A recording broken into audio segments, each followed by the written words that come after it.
Саламатсыңар балдар. Биздин темабыз кыргыз тилиндеги стилдердин пайда болушундагы тышкы факторлор.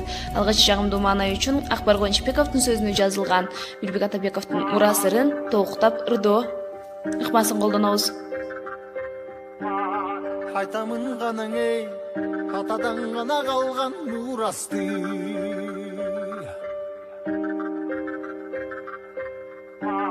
Жаңырып заман ей, жаңымын баба салтын уланты.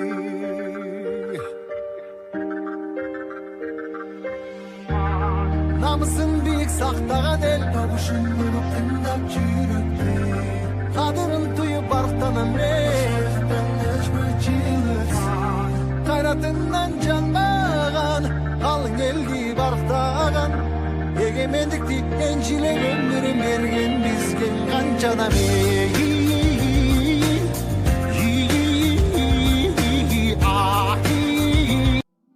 Урматтуу окуучулар, бул ыкманы биз эс тутумду жакшыртуу үчүн колдондук, себеби буларды көбүбүз билебиз. Сабагыбыздын максаты кыргыз тилиндеги стилдердин пайда болушундагы тышкы факторлор жөнүндө маалымат алуу. Бүгүн биз алдыбызга 3 милдет койдук. Алар: стилдин жаралышы жана түрлөрү жөнүндө билүү, берилген суроолорго жооп издөө, ар бир стилди колдонуу чөйрөсүн баамдап билүү.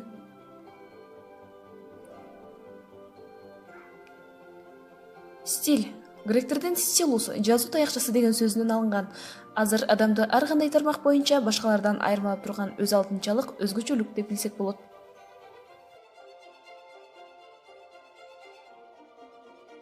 Стилус таякчасы мындай металлдан жасалган. Анын негизги кызматы папирустун бетине же болбосо кийинчерээк тактайдын бетине оюп жазуу болгон. Стилдин ар кандай түрлөрү бар. Маселен, кийинүү стили, классикалык, спорттук кийинүү стили болушу мүмкүн. Болбосо интерьер стили, улуттук колориттеги жасалгалоо же европалык колориттеги жасалгалоо деп да бөлүнөт. Ал тургай музыканын өзүнүн стили бар. Поп, рок, рэп, джаз, блюз жана башка. Ал эми стилус таякчасы деп гаджеттин планшеттин иштетүү үчүн колдонулган калемчени айт. Урматтуу окуучулар, бирок бүгүн биз силер менен кептин стилдери жөнүндө сүйлөшмөкчүбүз. Кептин стилдерин дагы орчундуу пайдалануу өтө олуттуу маселелердин бири. Кептин стилдери силер билгендей 5ке бөлүнөт. Бул өзеки турмуш тиричиликте сүйлөшүү стили, илимий стиль, публицистикалык стиль, көркөм стиль жана иш кагаздардын стили. Сүйлөшүү стили каяктан улам келип чыккан, эмнеден улам келип чыккан деп ойлонуп аткан болсоңор, баардыгы адам баласына келип такалат. Адам баласы алгач тропикалык чөлкөмдө пайда болгон. Себеби тропикалык чөлкөм жашоого ыңгайлуу болгон. Тактап айтсак, Африканын түштүк чыгышында 2 миллион жыл мурда адам жер жүзүндө пайда болгон. Африка чөлкөмү картадан силер көрүп аткан өчүп күйүп аткан бөлүк. Ушул жерде алгач адам баласы пайда болуп, эмгектенүүнүн натыйжасында бири-бири менен күнүмдүк турмуш тиричиликте сүйлөшүү стилин пайда кылды. Өзеки сүйлөшүү стили бул күнүмдүк турмуш тиричиликте бири-бири менен учурашуу, кабар алышуу, алабал суроо жана башка сөздөрдүн бардыгын колдонуу болуп саналган. Анан адам баласынын эмгектенүүсүнүн натыйжасында илимий стиль пайда болду. Эмгек илимди жаратты. Азыркы учурда илимий стилге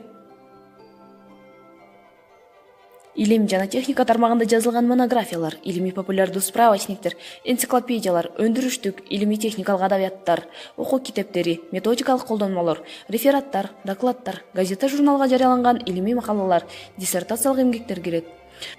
Адамдар тропикалык чөлкөмдө жашоого ыңгайлуу экенин билишти. Бирок ошол эле учурда медицина өнүгүп, алардын саны өтө көбөйдү. Ошентип илим пайда болду. Алар кеме жазууну, медицинаны, ар кандай курулуштарды үйрөнүштү. Ал тургай монографиялык эмгектерди жаза башташты. Колумбга окшогон окумуштуулар башка жерди ачып, ошол жерде жашоого ыңгайлуу экенин дагы эскертип өтүштү. Ошонун натыйжасында эл арасынан ораторлор чыгышты. Алар элге: "О, эл журт, бул жерде биз көпкө бардыгыбыз жашасак, демографиялык жарылуу пайда болот. Ошол себептен кемелерди жасап, океандар аркылуу, деңиздер аркылуу башка кургакчылыкты издейли. Бара тургандар барбы?" деп жарыялашты. Алардын сөзүнө таасирленген башкалар бул жарыяны башкаларга да жеткирип жатышты. Ошентип биринчи жолу публикада публицистикалык стиль пайда болду. Азыр болсо публицистикалык стилге төмөндөгүлөр кирет. Газета, журналдарда, радио уктуруу телекөрсөтүүлөрдө, өкмөт, мекеме жетекчилеринин докладдарында, макала, очерк, мемуардык чыгармаларда жана башка учурларда колдонулган ыречтин бардыгы публицистикалык стилге кирет. Ораторлордун сөзүнөн кийин кемелерди куруп, адам баласы океанга жолго чыгышты. Алар жолдо келатканда кеменин кооздугуна, айдын жарыктыгына, океандын караңгыда кеменин чагылышына, табиаттын сулуулугуна, бактын кооздугуна, булуттардын түрүлүүсүнө, шаркыратманын алтын куймасына бардыгына суктанышты жана муну жөн гана сөз менен айтууга мүмкүн эмес экендигин билишип, көркөмдөө керектигин ойлоп табышты. Ошентип силер баамдап жаткандай көркөм стиль пайда болду. Окуя көрүнүштөрдү, каармандардын иш-аракеттерин образдуу, элестүү, көркөм, таасирдүү баяндоо максатында кыргыз тилиндеги бардык лексикалык, фразеологиялык, синтаксистик тил каражаттары кеңири колдонулган стиль көркөм стиль деп аталат. Адам баласы океандарды сүзүп өтүп кургакчылыкты тапкандан кийин өзлөрүнүн арасынан башкаруучу шайлап алышты. Ал башкаруучулар элди башкаруу үчүн жөн гана сөз азык экенин билип, иш кагаздарын ойлоп тапты. Ал иш кагаздарын экиге бөлдү. Бирөөсү хандар, бектер өзлөрү жүргүзө турган иш кагаздар, экинчиси жалпы адамдарга тиешелүү иш кагаздары. Булар расмий иш кагаздары, расмий эмес иш кагаздары деп аталды. Расмий иш кагаздарына мыйзам, указ, келишим, буйрук, устав, программа, жоо жана башкалар кирсе, расмий эмес иш кагаздарына справка, токтом, дүмүрчөк, ведомость, мүнөздөмө, тилгат, ишенимгат, арыз, түшүнүк, өмүр баян, отчет жана башкалар кирди. Урматтуу окуучулар, эгер силер бүгүнкү сабакты түшүнгөн болсоңор, аны бышыктоо максатында силер менен тест иштейли. Тестти аткаруу үчүн атайын секундалык убакыт ченеп берилет. Биринчи, кептин стилдери канчага бөлүнөт?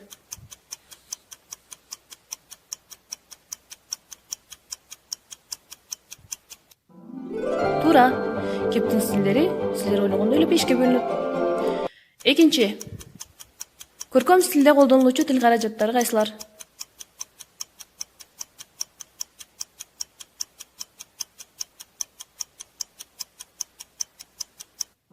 Албетте, көркөм стилде лексикалык, фразеологиялык, синтаксистик тил каражаттары толугу менен колдонулат. Үчүнчү, расмий иш кагаздарына төмөндөгүлөрдүн кайсынысы кирет?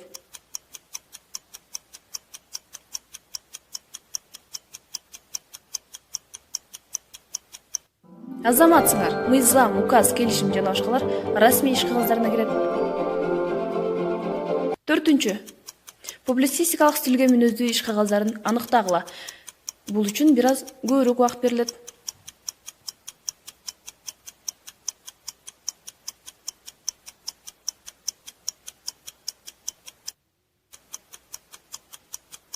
Баракелде. Токтом акт, өкмөт, мекеме жетекчилеринин докладдары, макала, очерк, мемуардык чыгармалар публицистикалык стилге кирет. Бешинчи, окуяны көркөм, элестүү чагылдырган стиль кайсыл стиль? Албетте, биз силерге атайын белгилеп көрсөтпөдүк. Анда эмесе, балдар бүгүнкү сабак боюнча баалоо ишин жүргүзөлү. Ырдап, сабакка түшүнүп, тесттик 4 суроого туура жооп берсеңер, мына көзү бакырайган смайлик силер үчүн. Эгер ырдап, сабакка түшүнө албай жана 3 гана тесттик суроого туура жооп таба алсаңар, силердин быйтыкчаңар нааразы болуп калды. Эгер бүгүнкү сабакта ырдап, сабакка толук түшүнүп, тесттик 5 суроого тең туура жооп берсеңер, азаматсыңар. Урматтуу окуучулар, баалоо жүргүзө алгандан кийин силерге үйгө тапшырма берели. Үйдөн үй бүлө мүчөлөрүнөн китепти эмне үчүн окушубуз керек деген темада интервью алып, жана анын стилин аныктайбыз.